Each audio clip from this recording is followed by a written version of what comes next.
யார் உனக்கு அடிபடுது நீ ஃபர்ஸ்ட் யார் ரூடா கேக்குறீங்க ரூடா ஏன் பேசுறீங்க ஃபர்ஸ்ட் ரூடா ஏன் பேசுறீங்க ஃபர்ஸ்ட் அவங்க கூப்பிட்டு விட்டாச்சா கேட்க சொன்னது கேட்டாச்சு அதுக்கு நீ மட்டும் நீ யாரு கேட்கறதுக்கு நீ யாரெல்லாம் கேட்க கூடாது அது எப்படி கேட்காத இருப்பாங்க உனக்கு இந்த மாதிரி ஆயிருந்தா உனக்கு எதனா ஒன்று ஆயிருந்தா உனக்கு எதனா ஒன்று ஆயிருந்தா 10 பேர் ரோட்ல கேட்க மாட்டாங்களா? சென்னையில் சாலையோரமாக மதுபோதையில் படுத்து உறங்கிய இளைஞர் மீது கடந்து சென்ற கார் தப்பியோடிய பெண்கள் மீது ஏன் நடவடிக்கை எடுக்கவில்லை? காவல் நிலையத்தை முற்றுகையிட்டதால் பரபரப்பு. அச்சு போட்டா கேட்க கூடாது.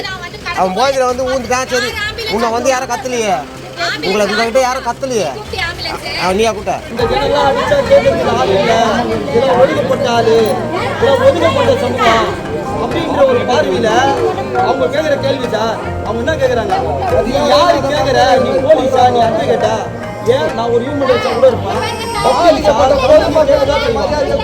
இதுவே அந்த பையன் ஒரு ஆட்டோ எடுத்துட்டு போயிட்டு அவங்க இடிச்சு அவங்க சின்ன பிரார்த்தனை எடுத்தா சென்னை பெசன்ட் நகர் ஓடக்குப்பம் பகுதியை சேர்ந்த 22 வயதான சூர்யா பெயிண்டராக பணிபுரிந்து வந்த இவர் மதியம் சுமார் 3 மணி அளவில் பெசன்ட் நகர் கலாஷேத்ரா காலனி வரதராஜ் சாலை நடைபாதை அருகே மது மயக்கத்தில் படுத்து உறங்கினாரா.